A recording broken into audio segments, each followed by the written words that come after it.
Hi, guys.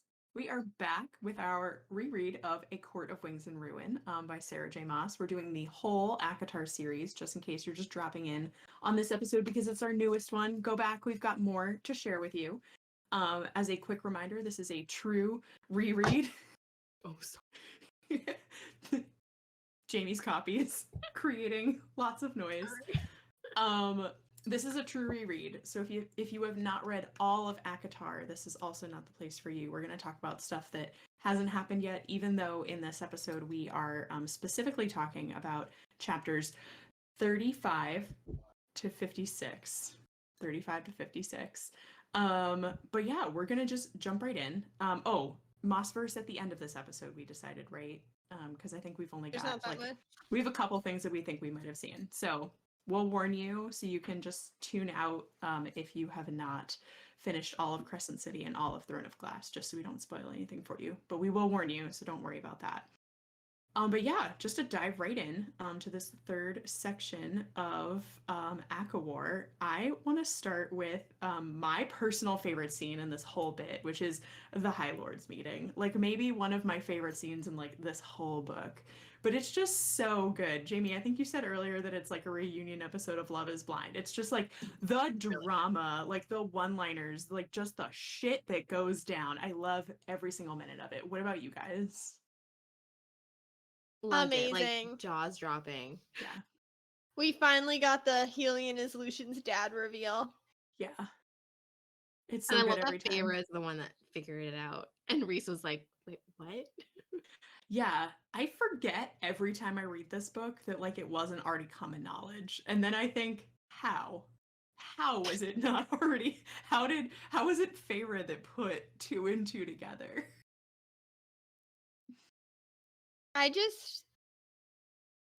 Rereading the scene made me want nothing more than for Baron to die and Lucian's mom to have freedom. Free Lucian's mom. Oh, we should put that on t-shirts because I feel the same way. Like every time this scene happens and then you get like Helion's story afterward about him saving her and like how little Baron cares about her and that she's just a possession. It's just like, yeah, I cannot wait for so many reasons for Baron to die. But like that most of all is just like, please Baron die. Let Autumn Court mom, whose name I don't even know. I don't know if any of us know it. Just let her like live her own life and be with Helion and make him settle the fuck down. Like, can you imagine him being whipped? I would love that. I would absolutely love that. Yeah. You know what that whole scene made me think about Eris and how it like he really does love his mom. And it makes me wonder if all this, what he did with Moore, the backstory of it is like because of his mother. Because like her story made me think like this could easily be Moore. It is very similar. Yeah. I know that we had talked about Eris before, and I'm going to use this as a slight deviation from the High Lords meeting, and then we have to come back because it all happened. I know that we talked about like, do we trust Eris? Don't we trust Eris? How are we on Eris now? I still trust him. I still think he's on the right side. How are you guys feeling? This scene does like increase the trust of Eris. I mean, it's a tentative trust of Eris at the most, because who knows what his motivations are. They still could be just taking the throne. But I feel like there is a lot of descriptions about him like stepping in front of his mom, disagreeing with his dad, which was nice to see. Getting the shit kicked out of himself. Oh my god, yeah, I completely forgot about that scene. As coming in. So good. But even Feyre mentions how like Eris wears a mask. So even there, like there's doubt there. Yeah. He's definitely lying to someone. Is it just Baron and like his brothers and his mom? Is it is he lying about other things? Is he being super duplicitous with multiple people? I don't think we know yet. Can I just say that like every single time I read the High Lords meeting, I just hate Tamlin more. Like Like it just every single time I'm just like, my guy, you went from like borderline abusive and emotionally abusive, and now you're just like really gross. Like the worst kind of breakup where it's like you could have taken the high road and instead he does the things that he does.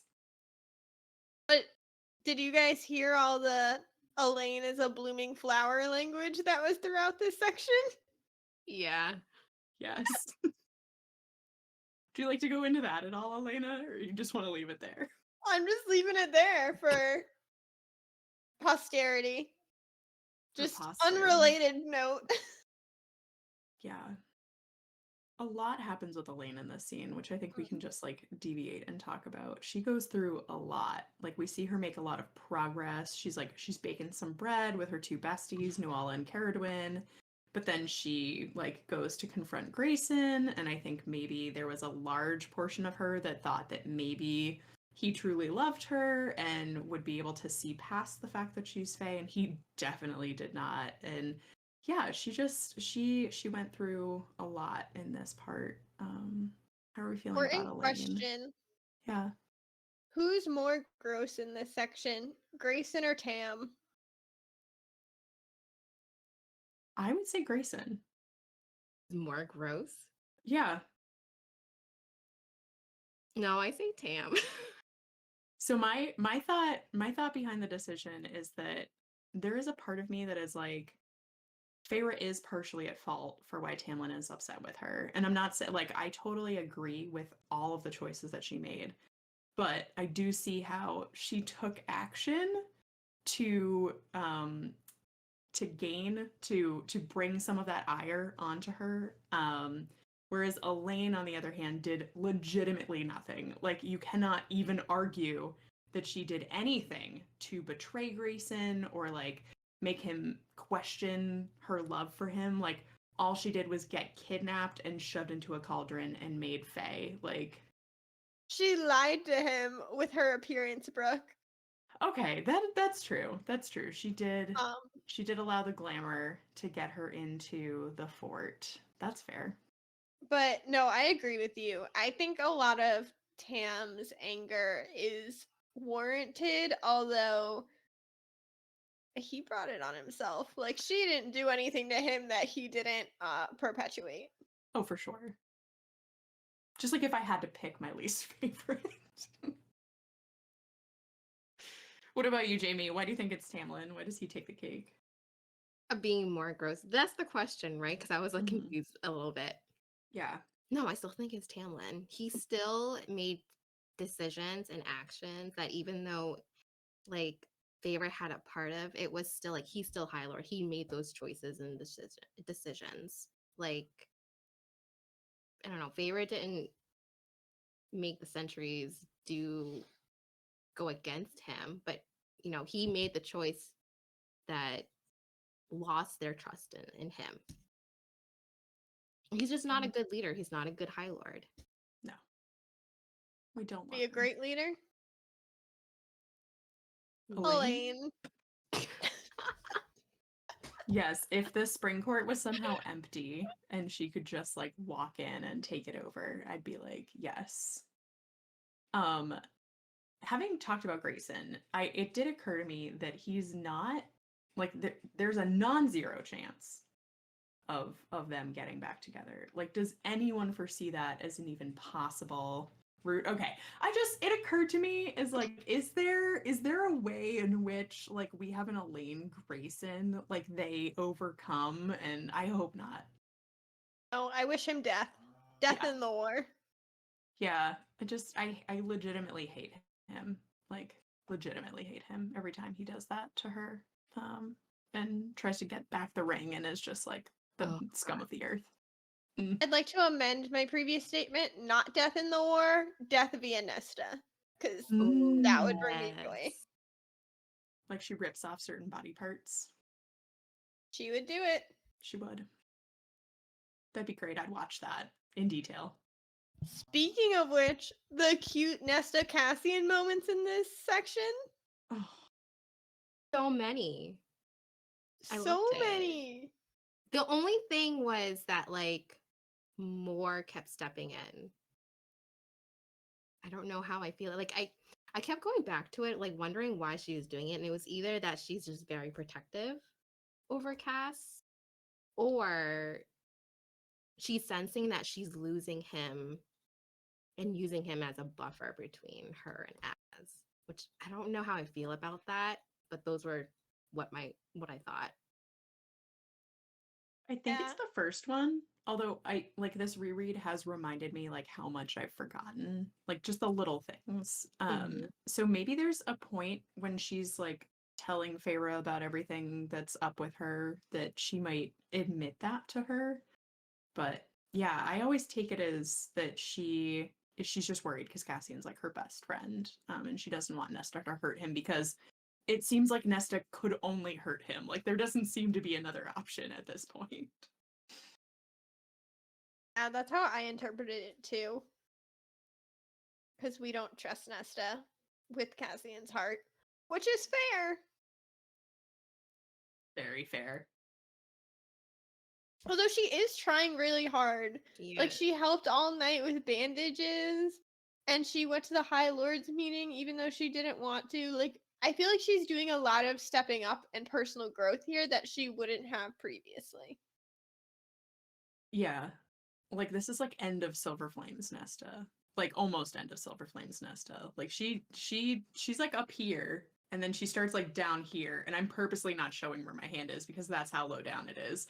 And then she like gets up to here by the end of Silver Flames. But it's just yeah, she drops a lot with Yeah. everything that happens at the end of this book. Yeah, she had a lot of growth, even like just in this section. Mhm. Even like with her relationship with Feyre. There was like a moment where she smiled at Reese. And I was like, I think this is like the only time she's ever done that. No one like other than him offering to pay for her whole wedding. Like that's just the only two times. Yep. As if Cass couldn't also pay for the wedding. Right. It's just a nice offer. Thanks for saving my wife and my child. Here, I'll pay for your Well, wedding. Reese is the boss. I think he pays everyone. Yeah. Mm. Yeah. I just am proud of Ness in this section. I think it's cute seeing her. And I think part of it's just she needs a mission. She needs something to do. And at the end of this book, like their mission is kind of complete again. There's no one left to help. It's very fair. They do mention that in this section that like Feyre can almost see the cracks starting when she realizes that she can't focus on fixing the wall anymore and like what is my next thing and so yeah, definitely helps with depression to like have something to focus on and feel like you know you have that tangible purpose. So oh, Nesta, so far still to drop, so much further still to go.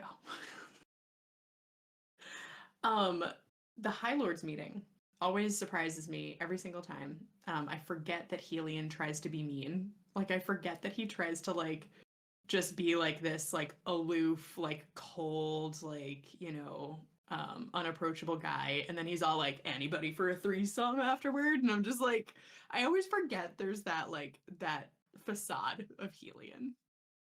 Yeah, I definitely forgot during this reread. And I'm like, Yeah. there he is.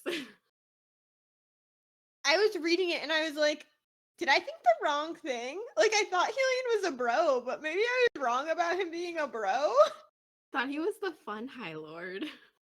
Yeah, he tricked you. See, it worked.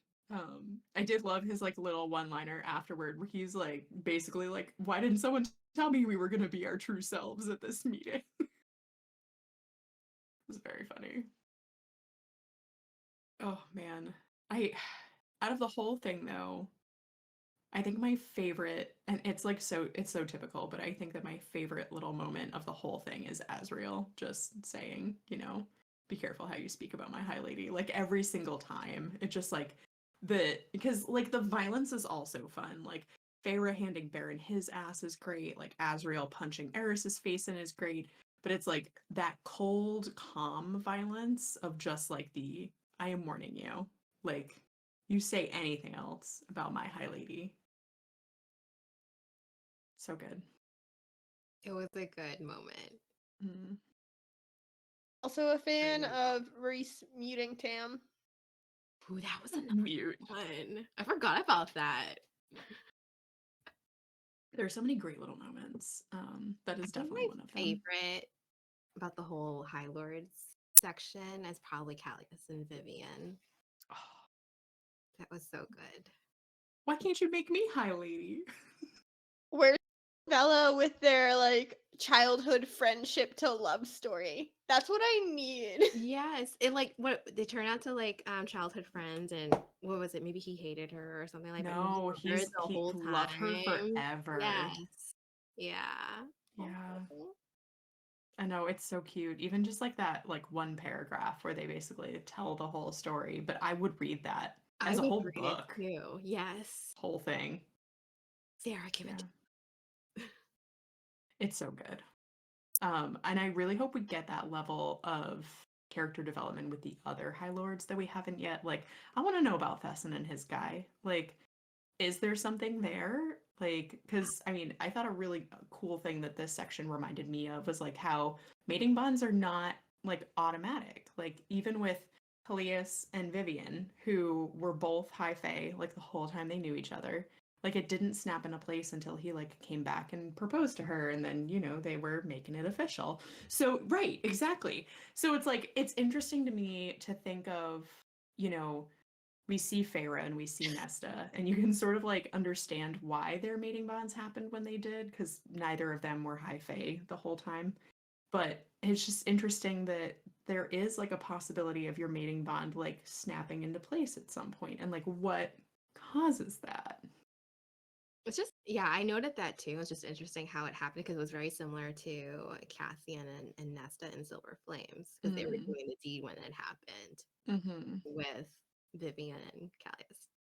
And like even with Cassie and Nesta, it's not like that was the first time either. Like had gotten in plenty of practice, and it was just like I don't know. It's just interesting to me. Like, is it at the point where like your heart understands it? Is it like Yeah, I I don't don't know. And know. why is it so like sudden for other couples? And I think the only other times was, Lucian and Elaine, but also Yeah. whoever's parents. I can't remember whose parents, but either Tamlin and Reese. Reese, I think Reese talks about how his dad like saw his mom at Yeah, the Illyrian exactly. camp and was like, "Bam, that's mine. I take." Right. So why is that? What makes it snap into place so early versus years later or something? I'm trying to think of like other mating bonds we've seen throughout this series, and I'm not thinking of any right off the top of my head. But I think that out of the ones we've just mentioned, it seems that two, if you think of Elaine and Lucian's as possibly not working out, it's like the immediate ones maybe are not as good, like maybe are not like that love connection, but the ones that click into place at a certain time when maybe like the two people have realized like it's not that we're matched magically or our powers, but it's like we're matched with our hearts. I don't know. I just thought it was interesting because I had forgotten that specific detail with Callias and Vivian. So cute. So cute. So many cute Um, moments. can we talk about Sad Boy Az? I feel like we don't ever talk about just like how sad he is. Just Like so quiet. this is my least favorite version of Az. Like I always forget about the more version of Az, and I hate it. I'm not a fan. Same. So can I say something? Yeah. So, okay, Reese says this about Moore and Az, but I wonder if it's foreshadowing. So he says, there will come a day when Azrael has to decide if he is going to fight for her to let her. I think I mistyped this. Sorry. Azrael has to decide if he is going to fight for her or let her go, and it won't be because some other male insults her or beds her. And I just like wonder if that's foreshadowing like his love triangle or whatever with Elaine and her her mating bond. Yeah. thought that was really foreshadowing interesting. that Moore is not into men. That too. Yeah, no, I think like Reese is definitely saying it for like as and more, but No, that yeah, is a yes. that is a really interesting thought, Jamie, of like, is that foreshadowing? Because there really isn't ever a time where Az has to like decide if he's going to keep Moore or let her go. Like at the point that we are at with Az now, he's definitely like he's over her. We're good. I just don't think that that's been like widely announced to the whole group. But I think that yeah, it's very interesting to think of like, is that foretelling Asriel's struggle? Like, is he going to have to choose between Elaine and Gwen? Is he going to have to just like decide if he really does love Elaine or if he's just like into her because she's super hot? Like, yeah. Interesting. Yeah. Another another foreshadowing moment I saw was the whole Grayson and Elaine, he's breaking her heart, which broke my heart again reading that. And it's about him like not choosing her, even though she doesn't care about the mating bond. She's like, it means nothing to me. Interesting how she says, I don't care who decide. Mm. And I think this is Feyre saying there's like losing the sliver of hope and that love would trump even a mating bond. Mm. That's foreshadowing. Like, could love trump the mating bond if Elaine was able to choose whoever she wanted to love and not go with what fate has chosen? Yeah. I think yes. And I think like, talking about all of the different mating bonds that we see, like, do we think that it's possible that, saying no to a mating bond and what Reese said about that, where it's like it ends in death, like they will kill each other, like the men will, yeah, like is there a difference between just saying no to a mating bond and potentially like dissolving your mating bond because you build a mating bond with someone else? Like maybe it's a different process that just hasn't been seen yet. Didn't he say that like even if the mating bond has been rejected, that bond or that tie will still be there? Right. And I'm wondering if there's like option C where it's like it's not just rejecting it. It's basically it's cutting it, it's severing it and like dissolving it even so that if Elaine were to choose someone else and like create this like love mating bond with them, like would it then dissolve for Lucian and have him be free to also like choose his own future? Or do they both suffer because it's been severed? That sounds dark. Option D, which is it's not a real mating bond. Yeah. Right. Is Well, it yeah. yeah, is it somehow fabricated? But yeah, I don't know. I want everybody to be happier because like this version of Az bums me out, this version of Elaine bums me out, like Lucian's out on a pilgrimage right now, but when he comes back, he bums us out. Like I just need everybody to like figure their shit out. This section has my favorite form of sad boy Lucian. What is your favorite form of sad boy Lucian? Missing. Oh no. Oh, poor Lucian. I love him so much. But he's looking for his Firebird. There was another mention of like the Lord of Fire and the like Bird of Flame or something. It's And interesting that they get like these titles. So like Reese is like the Knight Triumphant, Feyre is the Queen of Night or something, right? Stars Eternal, I think, is her. Thank you. I just read it a few times over and over and over again. And then tabbed it so I can do it again later. Oh, yeah. Yeah.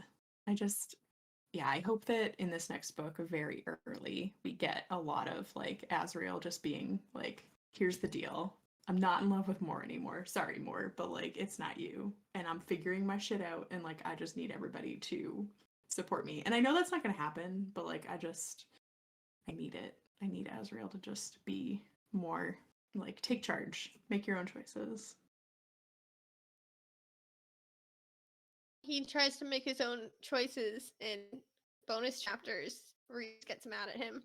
Right. And that's why I think that like if he set Reese straight, because I think that like Reese's reaction to that is very much a you're actually in love with Moore. Why are you risking like our political alliance with Lucian and the Autumn Court for like a fling? Because I think that's how he sees it. I It's agree. like, I think that's how he sees stop pawing Farah's sister.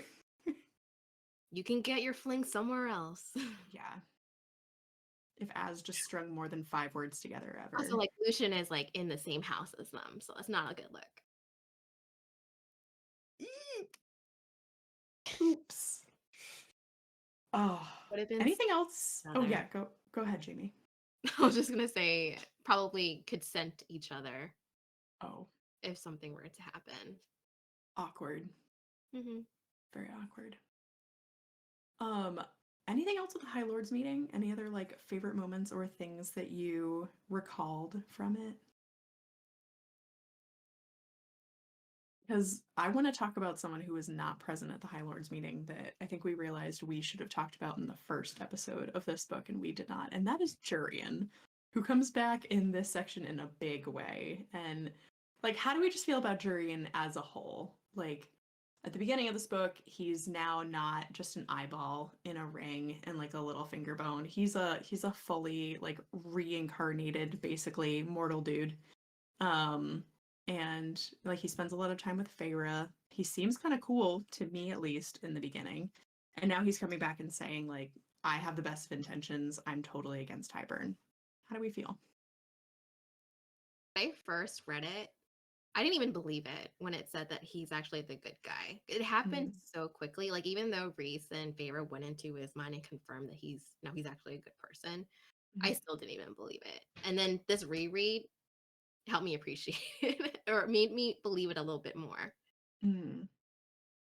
Yeah, because I mean, I think he keeps proving himself. Like I don't think we've caught him in a lie yet, even through Silver Flames, which I don't think he pops up a whole lot in Silver Flames. But yeah, he continues to show that he's on their side. Like, do we think that's going to persist? Do we think at some point there's going to be a 180 and he's going to be betraying them?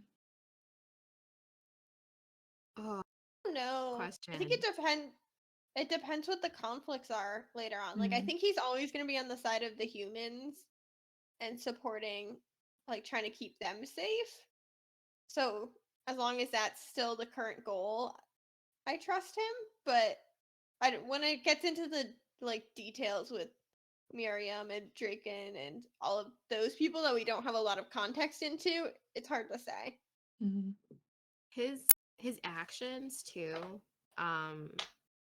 it reminds me of Reese and like how he wears a mask and how he would do anything if it meant like having an edge at the war. I think that he even says that. Yeah, and like, where's that line for him? Like, is it actually anything or? Yeah. Oh my God. Did you guys even catch like all those foreshadowing moments with like Reese willing to sacrifice himself?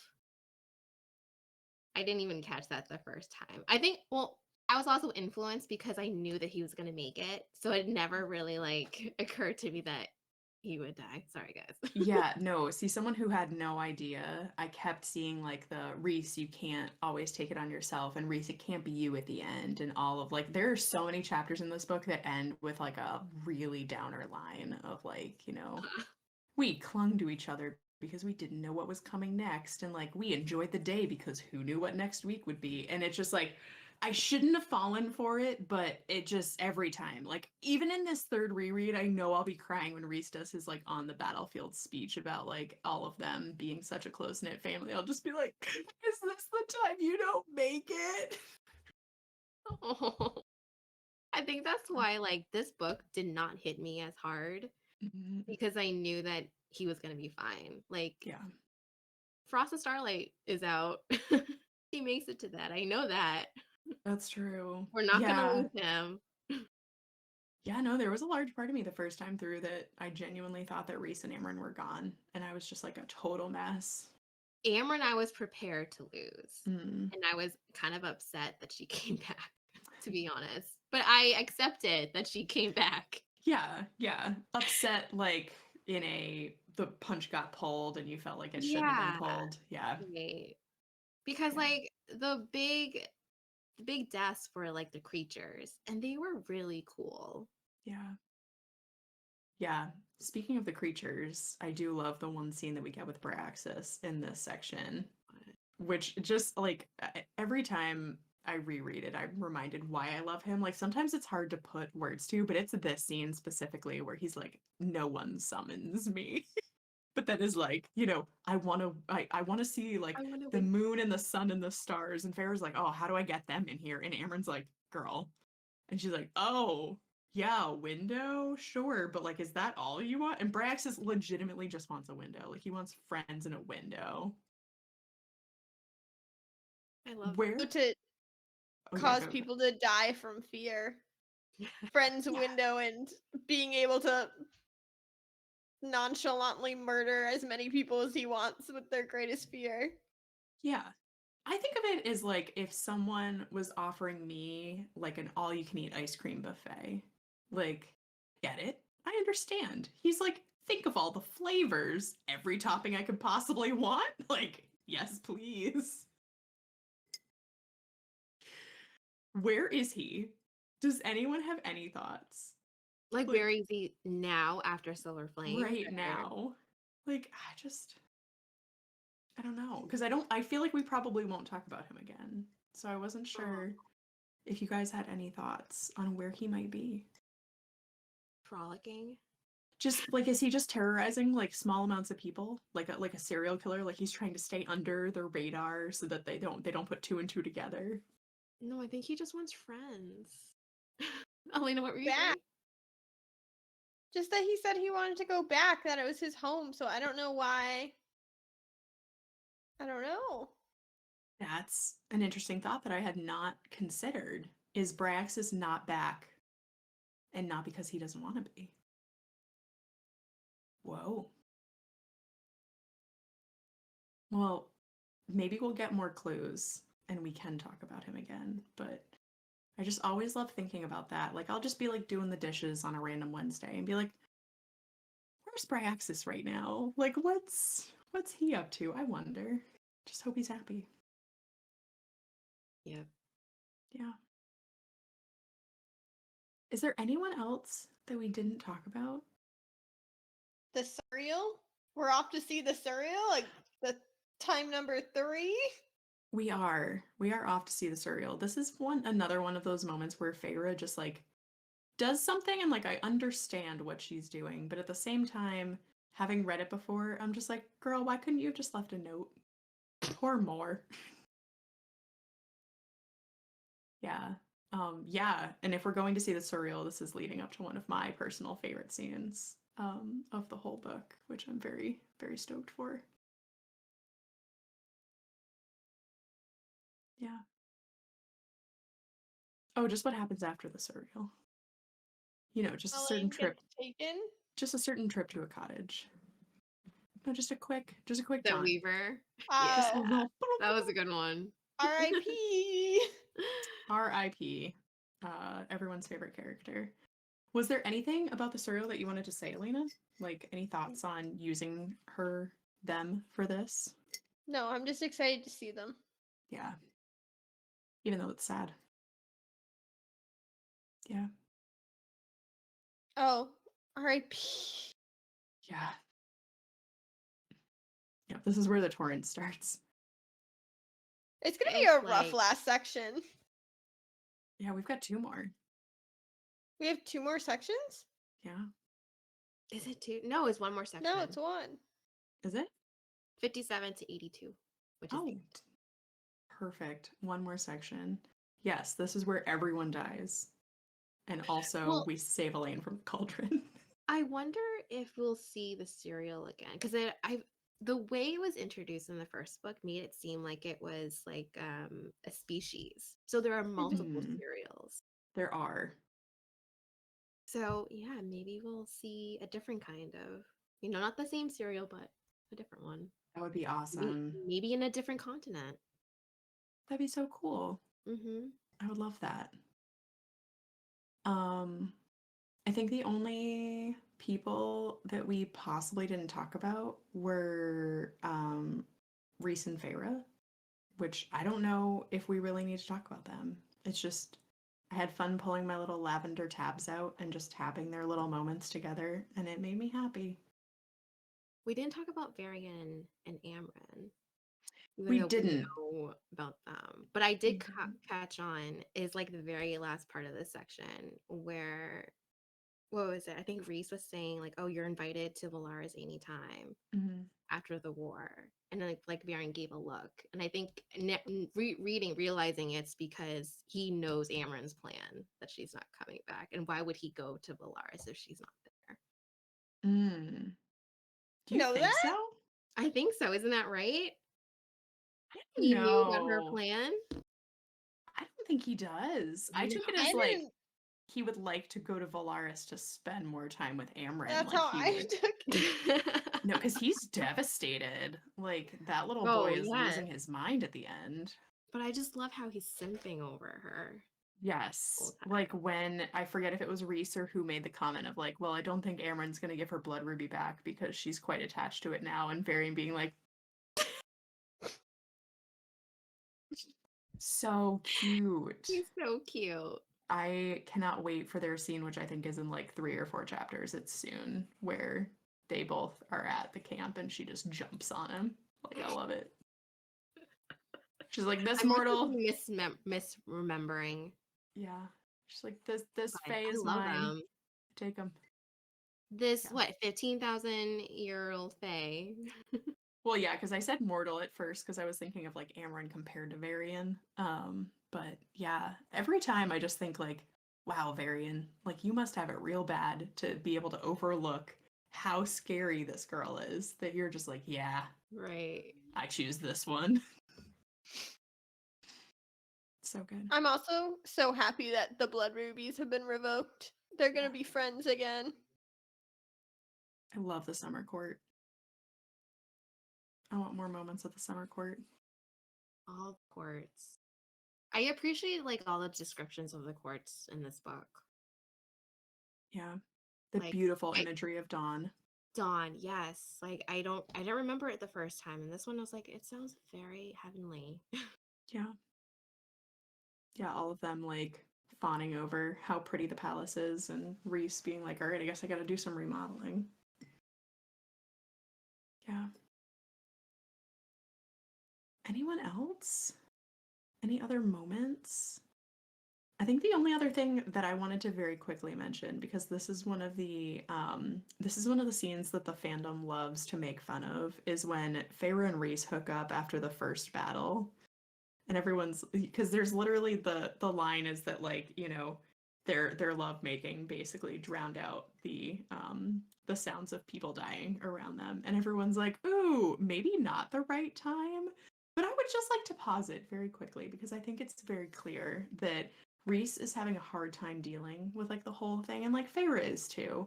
And then it's like a way for them to like reconnect and be like, life is worth it and we should keep going. And also, the one specific detail is that Reese does put a sound bubble around their It tent. does. So at the It's very so least, no one can hear what's happening.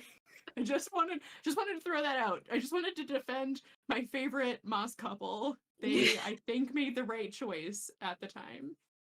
Yeah, I noted that too. I'm like, oh, okay. That doesn't sound as bad as everyone is making it up to be. And I think it's mostly a joke, but then like the constant joke also made me start thinking like, yeah, that was actually in poor taste, guys. Like, you know, everybody being like, oh, well, glad they're having a nice time. Like, at least it wasn't that. Is that scene or if it was their other war hookup scene? Because there's two, right? Or is it just the one? There might have been another one. I don't There's know, only but there's been one. one so far. There's one where Feyre's like, and I'm so tired, I didn't even bathe. I just want to sleep. And then Reese is like, want to hook up? And she's like, yeah, okay. And I'm like, okay, girl, like, your priorities seem wrong, but Maybe this next section. I will say I'm not going to judge anyone for their priorities, but there was that moment, and then there was the other, like I think it was a prior moment where they were like super hungry. They like walked into the kitchen, and Nuala and Caradwin were like cooking bread with Elaine, and then and they were talking about how ravenously hungry they were, and then they get like food brought up to the room, but then they still decide to postpone lunch, and I'm like, look, I love you guys so much, but I would have chosen food.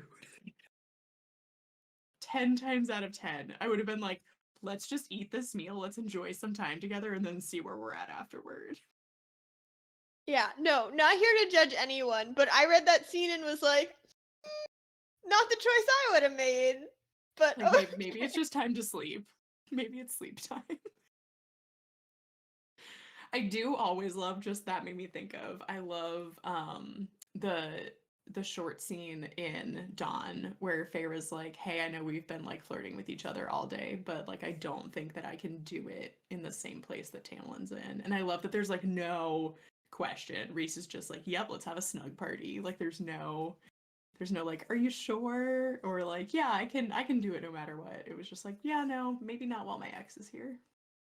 Really cute scene. Yeah. it's really mean to me. Yeah, it was a hard day. It's a hard day to come back from. But yeah, I just had to throw that out there. I think that everyone's a little unfair to them about that specific scene. But am I biased? Yes. So come at me. It's hard when it's your favorite couple. Right. They can do no wrong. Or they'll do wrong and then I'll explain why it's okay. A true fan. Right. Any other things in this section? I think so. Maasverse time?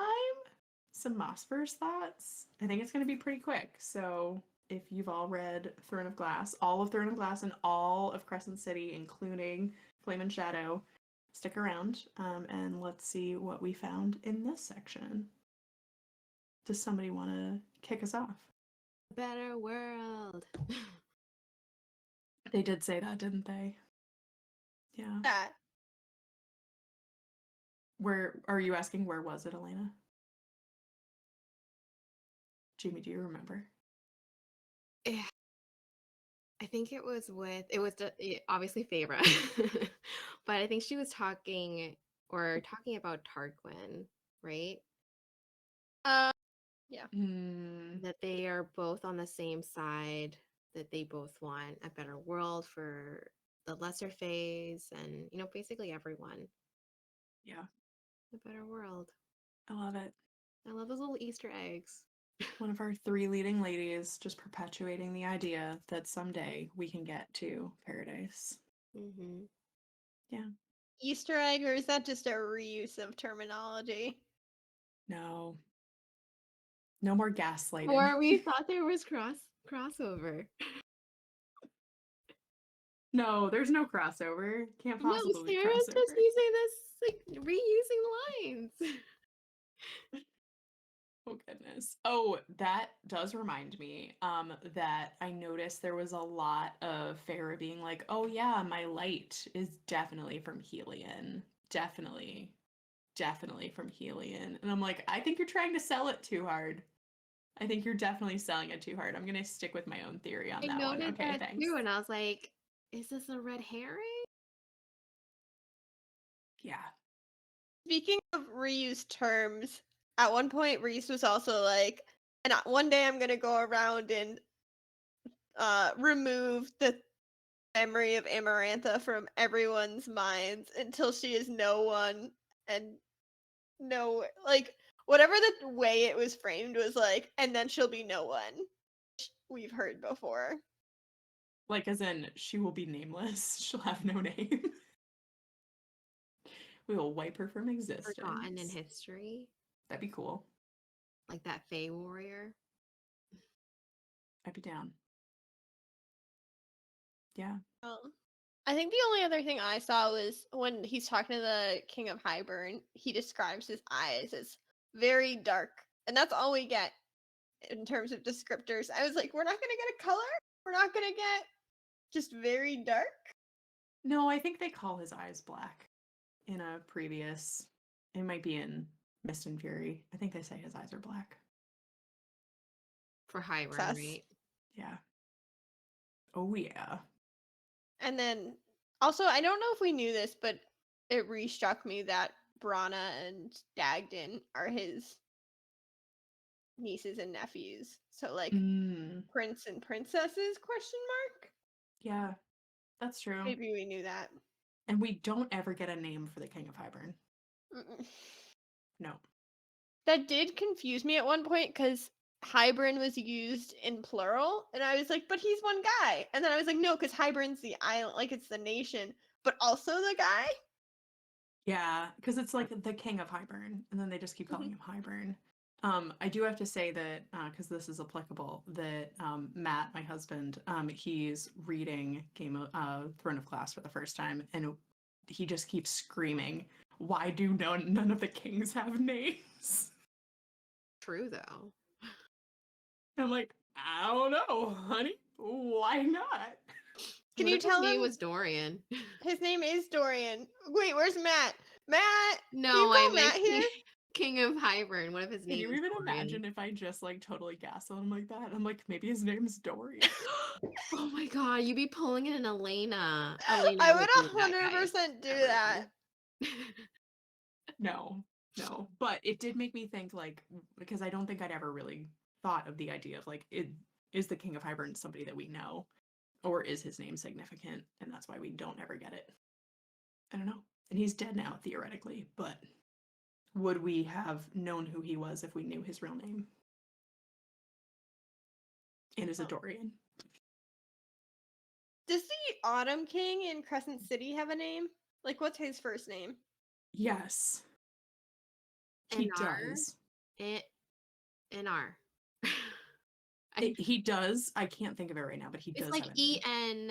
ENAR or something like that. NR. Oh, yeah, it's like yeah. That. Interesting. Yep. Very cool. Oh, theories. we also got the name of somewhere on the continent, like Creatia or something, which meant Yeah. nothing. They named another place on the continent. And we got the name of the girl who made Lucian's eye and like made the Fabane powder. It's like a new one. Yeah. But didn't sound familiar to me. It didn't sound familiar, but there was a random line being like, maybe her people is what Amarin like structured her facial, like her new facial features off of. Yeah. How is that significant? I don't know, but yeah. I don't know. He had like a mechanical hand. Yeah. Yeah. No.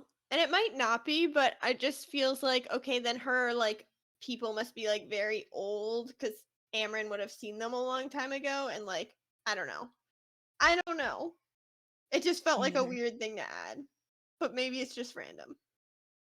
No, I mean, like anything could be random and anything could be something. And that's the fun part about this is we'll bring it all up and then you guys get to decide and or we get proven wrong when more books come out. Yeah. Was that it? I had no notes on Maasverse for this section. Other than they brought up the fact that Pharaoh was like, don't worry, I checked for your mom and your sister's wings and they weren't there because they definitely burned them. And I was like, sure they did. Hey, Brooke, we're not going through this again. You have to believe when they say someone's dead that they're dead. Just because you didn't see them die doesn't mean they're not dead. Show me the wings. No, but she has a point. My only the only thing I didn't like was that there was a body, but because a face was mutilated or unrecognizable, she didn't think they were dead. But there was a body. Theoretically, Reese got their heads in a box, right? Like that's, yeah. They're very mutilated heads. I'm just saying. It'd be cool if they came back. But not entertaining this a second time. Then you have to stop talking about Elaine and Tamlin. Are you saying there wasn't evidence in this section? Look at me in the eyes and say there wasn't anything in this section that alluded to her that she belongs in the Spring Court. Are you saying they didn't bring up the missing wings that happen to just conveniently be missing? I rest my case. Oh my goodness. Was that it? Was that the last bit of Maasverse? for Elena, this part? could you want her to be with Tamlin after this whole High Lord scene? Honestly. It's not about what I want, it's what I predict. Also, because I don't want her to be with Lucian or Az. So just looking for some other options.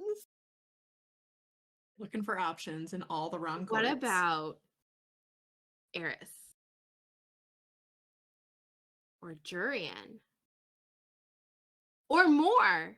It's gonna be I like more with Emery, but if they didn't Yeah. work out, I could definitely see more and Elaine together. Yeah. I mean, I would read the shit out of that, but I'd feel bad for Emery, and then I wanted who does Emery be with? But yeah. Or how about whoever Elaine wants? Right, exactly. As long as it's even who if Elaine it's wants. Sam. I don't think it'll be Tam, but if it is, then I owe you big time. It's a lot of cookies. Good thing you're so good at making them. Just that one type. But they're so good. All right, I think that's it. I think that is it for our episode. Thank you guys so much for joining us. And we will be back with our finale episode. Thanks for reminding me that we've only got 4 episodes. And we'll be reading the rest of the book. So join us next week for that, and we'll see you then. Bye, guys.